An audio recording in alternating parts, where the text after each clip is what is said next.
dong, kasih jarak dong, kasih jarak dong.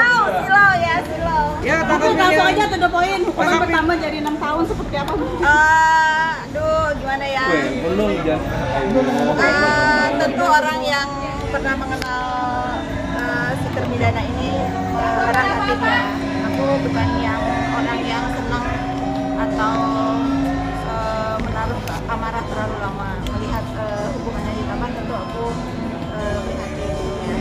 Kita kesampingan rasa amarah dan kekesalan aku. Apapun yang terjadi terhadap hidup dia, semoga bisa merubah dirinya menjadi lebih baik lagi. Aku secara pribadi prihatin dan sedih juga. Kan nggak sempat ngomong juga tuh jangan bandingkan nanti hukuman bisa bertambah, kira-kira jadi juga gitu Ya, karena bukan aku sendiri yang mempunyai statement seperti itu kan, pakar-pakar hukum juga mengutarakan hal yang sama. Apa yang divonis di, sebenarnya aku males nih yang komen ya, tapi kalau kalian nggak aku komentarin dikejar terus nih akunya. Sebetulnya apa yang sudah divonis di Jaksel itu menurut aku itu udah terbaik ya.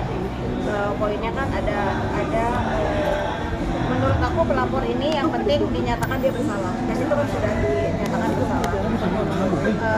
Ya sudah, akhirnya banding jadi ditolak. Pastinya orang-orang di sekelilingnya harus kasih tahu. Tadi kan aku udah bilang, aku prihatin atas apa yang terjadi kemarin, harus ditambah ya. Kita kan nggak boleh juga ya bergembira terus atas duka orang, kan nggak baik juga. Tapi kali ini TPPU-nya terbukti nih. Ya itu makanya, ya kan? akhirnya selain di stempel sebagai pemeras kan dia juga pelaku TPPU akhirnya kan, gitu. Itu berat sih. Ya masih ada upaya hukum lainnya, tapi boleh ya aku menyarankan. Mudah-mudahan orang-orang yang di sekelilingnya, penasihat hukumnya juga lebih bijak lagi kalau mau melakukan langkah-langkah hukum selanjutnya. Jangan sampai nanti nambah lagi kasihan. Ada saksi juga. Oh udah ya, oh ya sudah lah. Memang mungkin akan bertarung ya sampai titik daerah penghabisan. Ya doain aja lah yang terbaik ya. Aku yang memperhatikan dan membela pelapor ya, karena dalam kasus ini adalah pelapor menurut aku korban bullying yang akhirnya bergulir di persidangan. Ya mendoakan yang terbaik, karena buat aku pelapor pun kan sudah cukup dinyatakan dia bersalah ya sudah. Tapi 6 tahun atas apa yang sudah diperbuat, merasa segala macam, Kabit nanti gimana? Kita tidak tahu doa siapa yang didengar. Kita juga tidak tahu kita berbuat jahat terhadap orang lain itu balasannya dari mana. Kita tidak tahu juga kapan kita terjatuh. Apapun yang terjadi hari ini terhadap saudari NM, semoga menjadi pelajaran yang sangat berharga buat hidupnya. Berikan saya besok-besok dijaga sikap dan ucapan dari jari. Tapi kemarin perihal Kabit dipanggil Polda Jabar seperti apa sih? Nah ini rangkaiannya kan terhadap kekisruhan skincare ya, kekisruhan skincare, campaign dan lain-lain yang akhirnya nggak lucu lagi, menjadikan laporan, saling lapor, sudah ada yang terpenjara juga ya, karena nama aku disebut oleh salah satu saksi atas laporan MKS. Mau nggak mau aku dipanggil untuk dimintai keterangan juga sebagai saksi. Ya harapan aku ini kalian kan para pebisnis tangguh ya,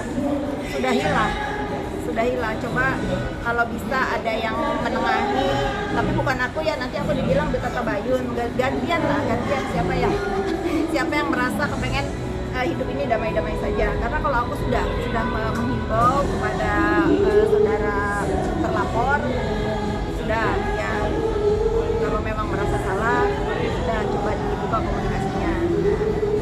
Ada pertanyaan kemarin Kak, mungkin diperiksanya terkait apa aja sih? Saksi kunci nggak sih?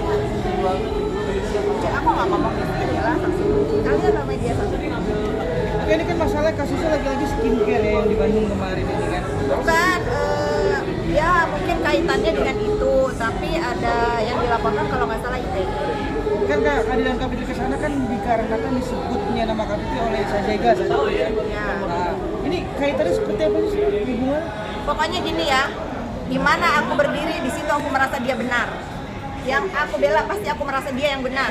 Terlepas ada apapun permasalahannya, harusnya tidak seperti itu.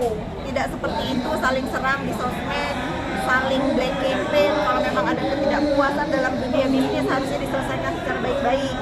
Tidak dipublish, nggak dikata-katain di sosmed. Karena sekarang bahaya sosmed itu nyata. Orang dengan ucapannya bisa terjatuh. Udah banyak contoh, udah banyak korban. Nah ini yang aku maksud. Terlepas dari kesalahan apapun, kalau aku udah berdiri di salah satu pihak berarti aku merasa dialah yang benar. Biarlah itu menjadi keyakinan aku. Kalian mau komplain terserah. Tapi aku merasa aku berdiri selalu membela yang benar. Apapun masalahnya karena ini udah jadi laporan polisi. Oke, ini kan masalahnya di Bandung itu adalah terkait masalah pabriknya Bu Heni ya. Yang kemarin sempat juga polisi Humas itu sempat berbicara lah terkait masalah IT dan segala macamnya. Nah,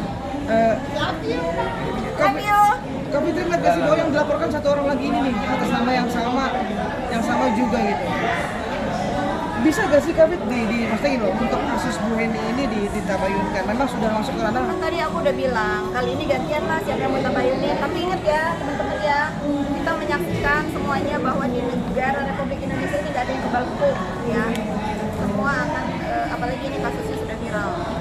Berarti Bu Heni nggak mau ada damai ya untuk Dr. O sendiri terkait laporan Jangan di tanya ke Polda? saya dong, tanyanya ke pelapor dong. Kalau saya kan dapat panggilan nih, dimintai klarifikasi, ya sudah saya datang. Terus pas saya datang, oh nama saya disebut sama Sajega. Tapi kecewa nggak sih Kak? Karena nama Kakak disebut dan menjadi Ya nggak saksi. kecewa, namanya aku udah dibawa-bawa terus kan, ya jalanin aja lah. Ibaratnya kalau aku harus berjalan di bara api, aku akan lewati sampai ujung. Responnya dokter Grega gimana tentang ini terjadi di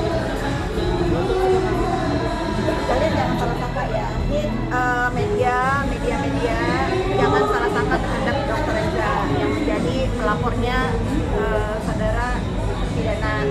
Dia tidak seperti itu. Dia juga tidak bergembira pun atas tambahnya hukuman terhadap saudara terpidana. Ya udah, sudahi. Saya menghimbau teman-teman sudahi ya, sudah kita move on, kalian balik lagi ke kegiatan masing-masing yang positif. Apapun yang terjadi di dunia maya ini jadi contoh ya, carilah rezeki yang halal, nggak boleh ngacem-ngacem di sosmed, jangan jadi contoh ya. Sebenarnya kan dokter Reza minta uangnya lagi 4 miliar itu. Buat Dr. Reza itu uang kecil ya, kalau terpidana ngomong itu uang kecil apalagi buat dia ya. Itu uang kecil banget ya, bukan itu poinnya adalah dia merasa diganggu aja awal, diganggu, diancam, dihancurkan kredibilitasnya ya, seperti yang udah kita ingin. Jadi gitu masih benar nggak sih di luar di kotak ini benar nggak sih dirimu dekat sama pihak Inara dan pernah sharing-sharing gitu? Saya tidak pernah mau membela pelapor, udah titik. Yuk.